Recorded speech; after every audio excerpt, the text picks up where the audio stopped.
Hello guys, welcome back to my channel. আপনারা কেমন আছেন? আশা করছি ভালো আছেন সবাই। চলুন আপনাদের জন্য নতুন একটা রেসিপি নিয়ে এসেছি। রেসিপিটা হলো ফুডিং তৈরি। ফুডিং কীভাবে তৈরি করব দেখে নেবেন। ফার্স্টে আমরা দুটো ডিম নিয়েছি, দুটো ডিমটাকে ফেটিয়ে নেব।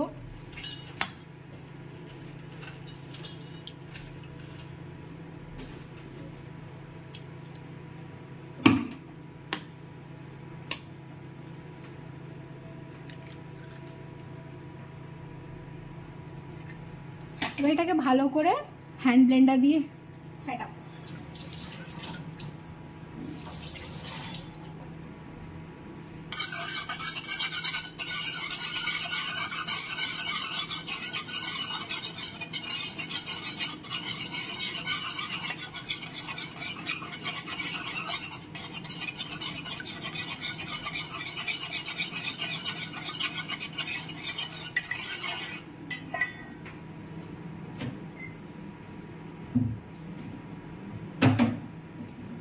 এবার আমরা এতে অ্যাড করছি সুগার।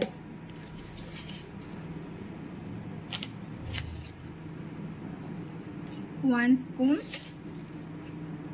2, 3, 4 স্পুন আমরা সুগার অ্যাড করে দিলাম। আর এটাকে আবারও মিক্স করে নিচ্ছি।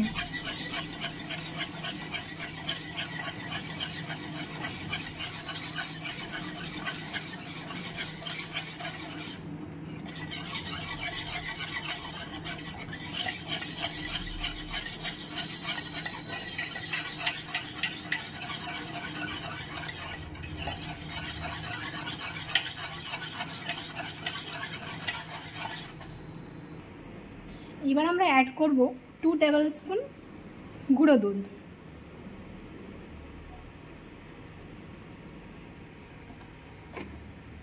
আবার এটাকে মিক্স করে নেব।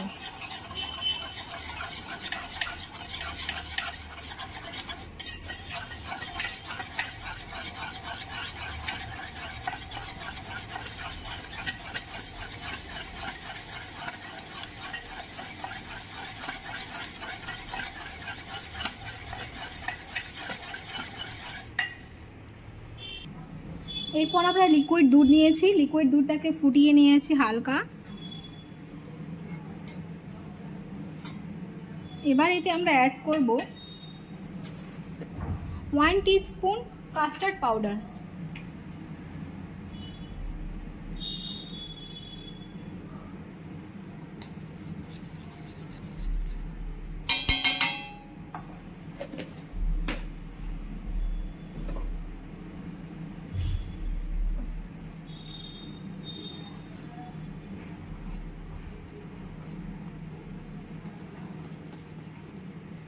আপনারা চাইলে কাস্টার্ড পাউডার না ইউজ করতে পারেন।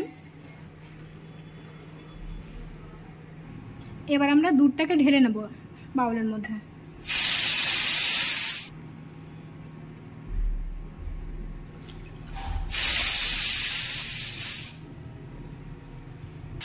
আবার এটা আমরা ভালো করে মিক্স করে নেব।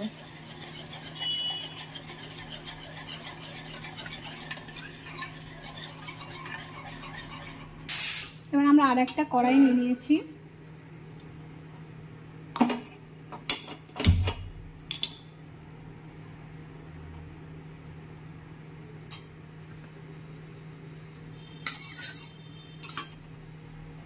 এবার আমরা এই কড়াইয়ের মধ্যে দিয়ে দেব চিনি, সুগার।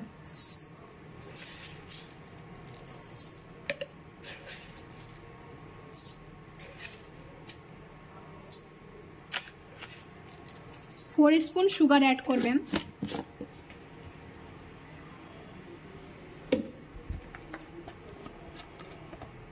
এরপরে দেব সামান্য জল।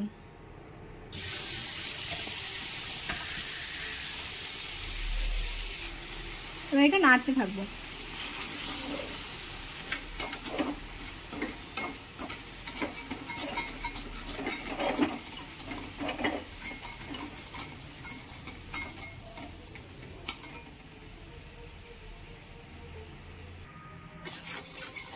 এভাবে নাড়তে থাকবেন।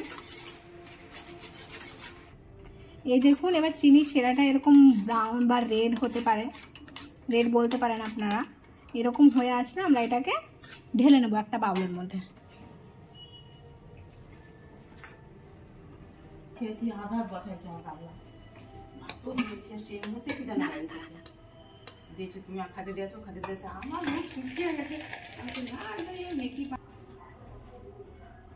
এই দেখুন, এরকম একটা বাউলে নিয়ে নিয়েছি। এবার যেটা আমরা এই বানিয়েছিলাম মিক্সচার, এটাকে আমরা ঢেলে দেব এই বাউলের মধ্যে আস্তে আস্তে।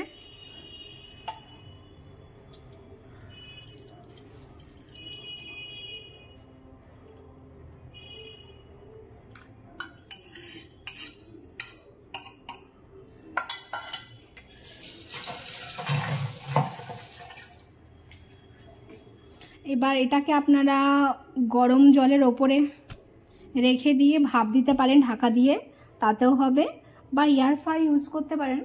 আমি এয়ার ফ্রাইটাই ইউজ করছি। এয়ার ফ্রাই রেখে দিলাম 180 ডিগ্রি টেম্পারেচার 10 মিনিটস। ফার্স্ট দেখে নেব। দেখুন গাইস, এয়ার ফ্রাই দিয়েছিলাম 10 মিনিটস, কিন্তু সেরকম কিছুই শক্ত হয়নি। তার জন্য আমরা এয়ার ফ্রাই ছাড়া এবার আমরা একটা কড়াই নিয়েছি, কড়াইয়ের মধ্যে জল দিয়েছি, জলটা গরম করতে, একটা স্ট্যান্ড দিয়েছি। এরপর এটা ভালো করে ফুটে আসলে, ভালো গরম হয়ে আসলে এরপরে আমরা রেখে দেবো এটা। দেখুন গাইস, রেখে দিয়েছি। এবার এটাকে ঢাকা দিয়ে দেবো। দেখুন গাইস, 20 মিনিট রাখবেন এই ওভেনের ওপর দিয়ে। চাকুর সাহায্যে এবার এরকম করে দেখতে পারেন, হালকা টাইট টাইট বেশ ভাব চলে এসছে। ব্যাস হয়ে গেছে আমাদের পুডিং। এবার এটাকে আমরা নামিয়ে নেব। দেখুন গাইস, কি সুন্দর হয়েছে পুডিং কেকটা। এভাবে তৈরি করে নিতে পারেন পুডিং। এখন টাটা, সুস্থ থাকুন, ভালো থাকুন।